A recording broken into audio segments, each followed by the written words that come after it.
할렐루야.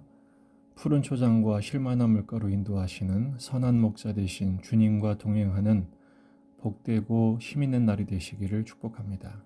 오늘 말씀은 마가복음 16장 12절 13절입니다. 그 후에 그들 중 두 사람이 걸어서 시골로 갈 때 예수께서 다른 모양으로 그들에게 나타나시니 두 사람이 가서 남은 제자들에게 알리었으되 역시 믿지 아니하니라. 아멘. 본문에 계시된 주님은 어떤 분이신가? 낙향하는 두 사람을 만나 주십니다. 우리는 어제 말씀부터 계속해서 예수님은 부활하셨지만 그 부활하신 주님의 소식을 믿지 않는 제자들의 이야기를 목격합니다. 11절에서도 마리아에게 보이신 예수님을 전했지만 제자들은 믿지 않았습니다. 오늘 본문에 나오는 두 사람도 부활하신 주님을 만난 것을 알렸지만 다른 제자들은 믿지 않았습니다. 지금 오늘 본문에 나오는 두 제자들도 믿지 않은 사람들 중에 하나였죠. 주님께서 그 두 사람을 만나시는 장면이 오늘 말씀의 내용입니다.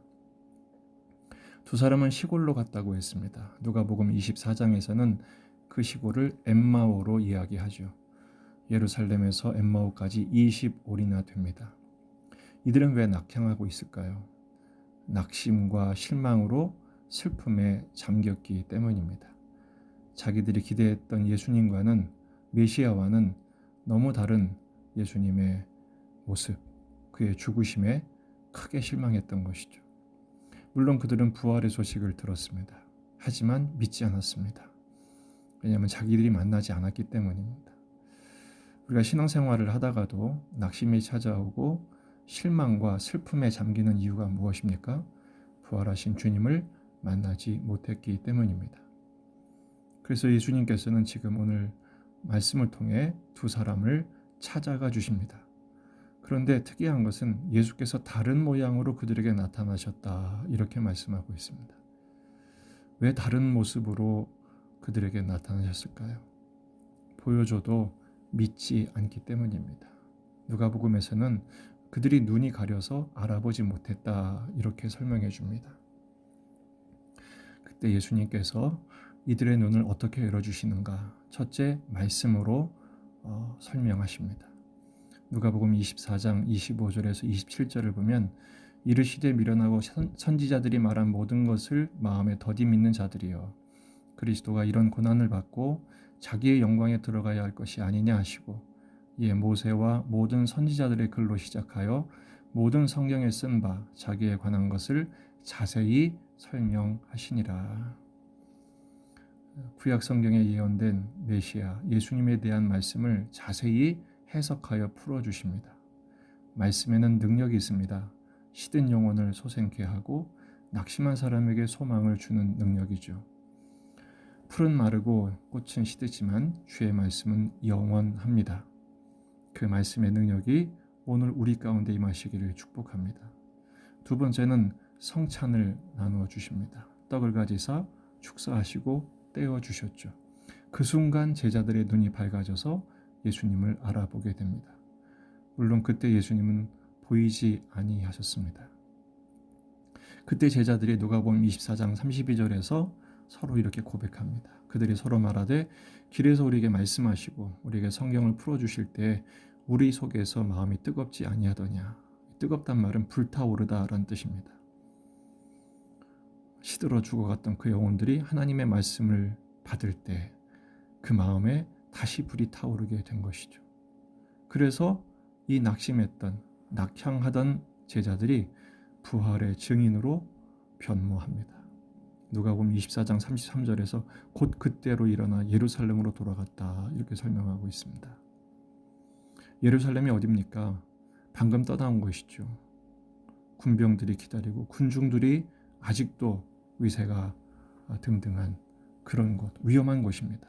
하지만 그들은 이제 부활하신 주님을 만나서 말씀으로 확인한 바 되어 불타오른 마음이 되어 믿음의 용기를 가지고 돌아가게 된 것입니다. 가서 한 일이 뭐죠?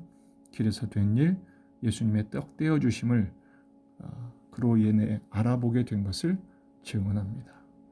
부활의 증인이 된 것입니다. 막달라 마리아가 예수님을 만나고 나서 부활의 증인이 되었던 것처럼 말입니다. 전에는 아무 말도 아무에게도 하지 못한 그런 두려움, 놀람에 빠진 사람이었지만 이 두 사람도, 막달라 마리아도 부활하신 예수님을 만나고 나서 그 누구도 막을 수 없는 믿음의 사람, 증인이 되고 말았습니다. 오늘 말씀은 우리에게 두 가지로 교훈해 줍니다. 우리도 두 제자를 만나주신 주님이 우리에게도 오늘 찾아오신다는 사실입니다. 물론 육신의 눈으로 볼 수는 없습니다. 말씀을 통해 찾아오십니다. 제자들을 말씀을 통해 그 마음을 뜨겁게 하신 것처럼 오늘 우리에게 주신 말씀을 통해 우리의 부활의 소망이 불타오르고 낙심과 슬픔과 절망에 빠진 우리들의 마음이 다시 소생하는 역사가 일어나기를 바랍니다. 이 말씀을 어떻게 우리가 접해야 할까요? 여러분 나름대로의 말씀의 진도를 가지셔야 됩니다. 그래서 교회는 말씀의 진도를 갖고 있습니다. 주일 아침엔 사도행전으로, 금요일 저녁에는 시편 강해로, 그리고 매일 아침마다 마가복음 강해로 말씀의 진도를 여러분들에게 허락하고 있죠. 이 말씀의 진도를 따라갈 때 그 말씀을 따라서 시든 영혼이 살아나고 연약해진 심령들이 힘을 얻고 그리고 믿음을 갖게 되는 것입니다. 뿐만 아니라 개인적으로도 성경 읽기, 성경 묵상, 받은 말씀을 확인하며 그 말씀의 능력으로 일어설 때 세상을 감당하고 오늘을 감당해낼 수 있는 믿음의 사람이 될 것입니다. 제자들이 주님이 떡을 떼어 주실 때 눈이 떠졌던 것처럼 말씀의 식탁을 매일 경험함으로 우리의 마음의 눈이 열리고 또 심령이 활짝 주님을 향해 열려서 우리에게 주어진 삶을 담대하게 맞서게 되시기를 바랍니다. 고린도전서 15장 51절 52절 보라 내가 너희에게 비밀을 말하노니 우리가 다 잠잘 것이 아니요 마지막 나팔에 순식간에 호련히 다 변화되리니 나팔 소리가 나매 죽은 자들이 썩지 아니할 것으로 다시 살아나고 우리도 변화되리라. 아멘. 예수님의 부활은 곧 우리의 부활입니다.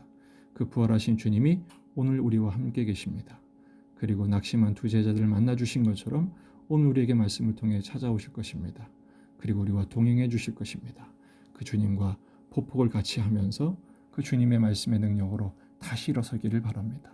더 나아가 이 제자들이 주님 만나고 나서 다시 예루살렘으로 돌아가 부활의 증인이 되었던 것처럼 우리도 부활의 주님을 전하는 제자가 되어야 합니다. 우리의 말과 표정, 삶과 행동으로 말이죠. 다시 엠마오로 내려가지 말고 낙심의 땅으로 내려가지 말고 내게 주신 삶의 자리, 삶의 예루살렘으로 또 주님이 갈릴리에서 보리라 하신 대로 우리의 삶의 자리에서 부활의 주님을 만나고 그 주님과 함께 손잡고 부활의 말씀의 능력으로 오늘 하루를 잘 감당하고 이 코로나 시대를 함께 이겨내는 저와 여러분이 되기를 주의 이름으로 축복합니다.